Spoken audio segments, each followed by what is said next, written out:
Sont noirs dans le vent, ils sont noirs de notre peine, ils sont rouges de notre sang. Sans savoir un mot de pédagogie, je n'ignorais pas qu'il fallait la détruire pour en instaurer une, la vraie, qui fut anarchiste. La tendresse, on nous interdit de la témoigner. Et les enfants, ils la méprisent.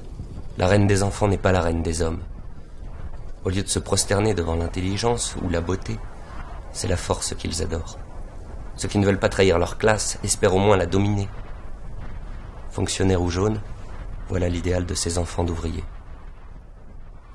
Albert Thierry, c'est 10 ans d'activité intellectuelle intense entre sa sortie de l'école normale supérieure, où il fut un élève particulièrement brillant, et ses derniers cahiers de tranchée. Albert Thierry, c'est un fils de maçon, d'un gars du bâtiment, comme on disait à l'époque, né le 25 août 1881, mort le 26 mai 1915, dans les tranchées de l'Artois d'une balle dans la nuque. Très tôt, Albert Thierry fréquente les anarchistes pour lesquels il a beaucoup de sympathie. Il dit de Proudhon que c'est son véritable maître à penser. Albert Thierry, c'est surtout l'auteur d'un ouvrage extraordinaire, unique, d'un journal d'instituteur, L'homme en proie aux enfants, journal dans lequel il consigne son expérience de jeune normalien confronté à des élèves qui ne veulent pas entendre les grandes œuvres, la culture, tout ce pourquoi Albert Thierry vibre, tout ce qu'il veut leur transmettre.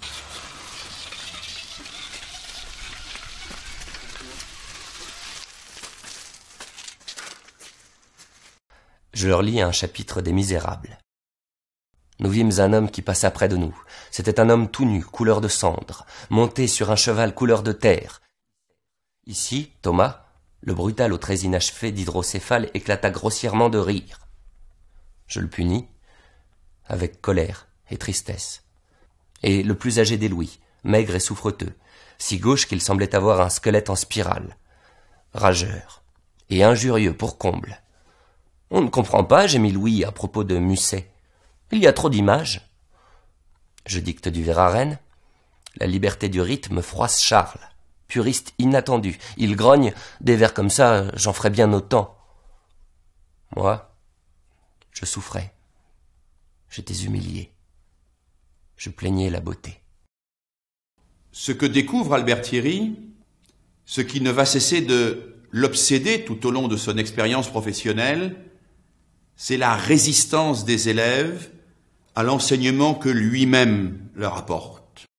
Refuser à la fois une pédagogie au forceps, une pédagogie qui impose, qui décaractérise les élèves, comme dit Albert Thierry, et d'autre part, refuser de se résigner, refuser d'abandonner, refuser de démissionner en disant que les élèves n'auront jamais accès à la culture.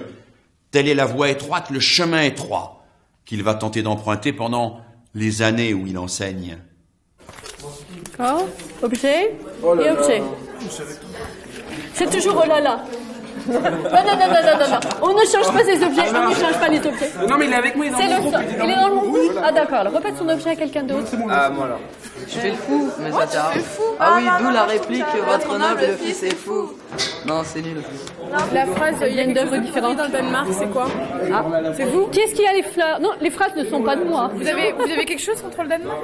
Non, j'ai rien contre le Danemark. C'est pas gentil de dire ça. Ah d'accord. Allez, allons-y. Fixe, intensifiez les émotions. Allez plus loin physiquement là. 10 fois plus gros.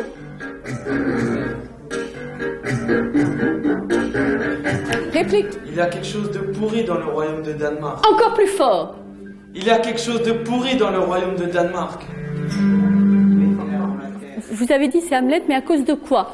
Vous avez appris Hamlet par cœur quand vous étiez en maternelle et... Un seul à la fois, je vais entendre Jemuel. Le crâne, oui, c'est une image très célèbre. Hein. Donc en fait, quand on a un texte, au début, ça peut être on peut être un peu distant. On donne de la résistance. Depuis de l'année, on a vu, comme œuvre, on a vu Don Juan. On a vu... On a vu... J'ai un trou là. Non mais j'en ai lu plutôt. Ah oui, L'île aux esclaves de Marivaux. On a joué aussi dessus. Je n'aime pas tes façons. Tu partiras pour l'Angleterre, la sûreté du royaume, incompatible avec ses lunettes. Comment elle est chaude, t'as omelette. Non, omelette. Donc les élèves sont dans des vies, sont dans des habitudes, sont dans des réflexes, par exemple, de télévision, de consommation de télévision, ou sont dans des préoccupations personnelles tragiques ou futiles ou amoureuses, etc. Donc ils sont toujours dans un état qui est à eux et qui n'est pas forcément la disponibilité qu'on rêverait par rapport à une œuvre. Veux-tu m'assassiner ? Il m'a prise par le poignet et m'a serré très fort. Hélas, il est fou. Faisons part de ce que nous avons vu cette nuit au jeune Hamlet.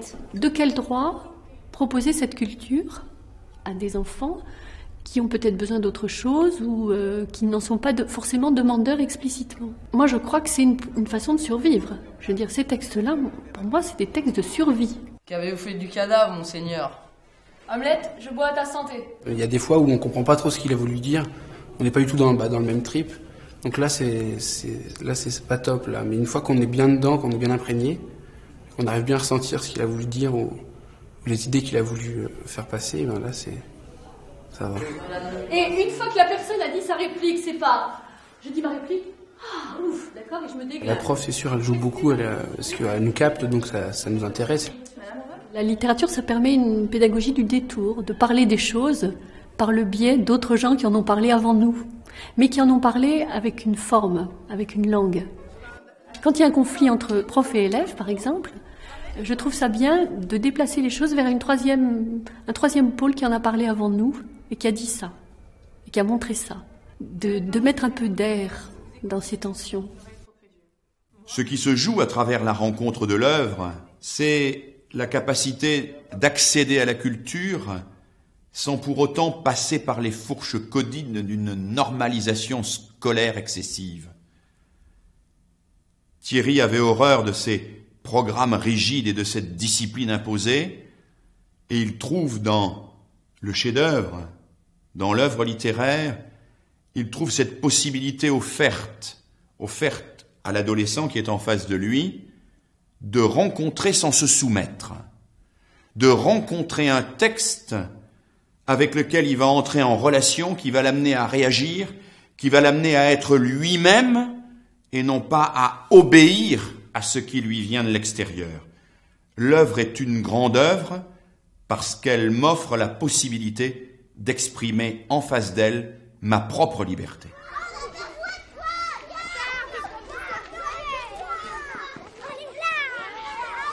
On va continuer l'histoire d'Ulysse. Et j'aimerais bien qu'on revoie un petit peu où est-ce qu'on en est dans notre histoire. Qu'est-ce qui s'est passé? Donc pensez à ce qu'avait dit Tirésias. Mangez pas les animaux de violence, vous en mourrez tous. Voilà, sinon vous en mourrez tous. Bien. Et alors? Les marins ont mangé les animaux. Et bien sûr, oui. Les marins n'ont pas tenu. On essaye de relire ça dans nos textes un petit peu. Qu'il ne faut pas tuer les brebis et les vaches qui appartiennent à Zeus. Ils emmènent donc ce texte chez eux et ils ont à charge de le coller dans un cahier qu'on appelle le cahier de lecture. Et ils peuvent le décorer, le colorier, l'illustrer comme ils ont envie. Et ça leur sert en même temps de support de lecture, c'est-à-dire ils peuvent relire leur lecture le soir à la maison. Ouais, mais là c'est une sirène, leur chant mélodieux qui peut couler le bateau et il peut se taper un rocher pour y aller et après il coule. Ouais, et les marins en squelette. Ben, j'aime bien Ulysse parce que il affronte des dangers, après il les sauve. Athéna protège Ulysse. Athéna, c'est une déesse de la guerre. Ça me fait un petit peu peur. Quand il y a Scylla aussi. Et Caribe. Tu nous expliques ce que c'est, Scylla et Caribe? C'est un monstre. Oui, et Caribe? Le tourbillon. Bien. Ensuite. C'était un pari audacieux que d'utiliser ces textes mythologiques dès la grande section de maternelle.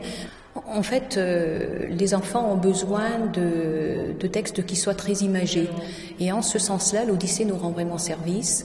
Les images se créent tout de suite, l'imaginaire est tout de suite en fonction, et chacun, à partir de sa propre vie, va projeter des images qui vont lui être propres, mais il va avoir l'occasion de les échanger, de les confronter, d'en discuter.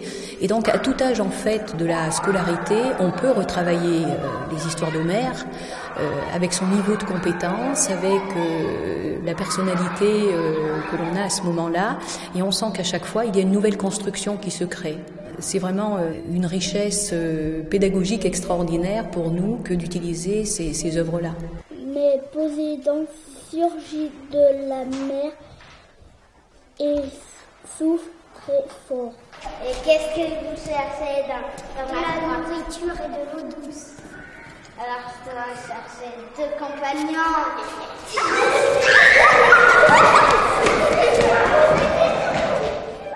Pourquoi reste-t-il essentiel aujourd'hui finalement de mettre les enfants et les adolescents en contact avec les grands livres? Parce que le livre est le lieu où on peut réécrire indéfiniment sa propre histoire en lisant l'histoire de l'autre. Parce que le livre est le lieu où l'on peut entendre la tradition et projeter dans les interstices, dans les interlignes, ses propres préoccupations.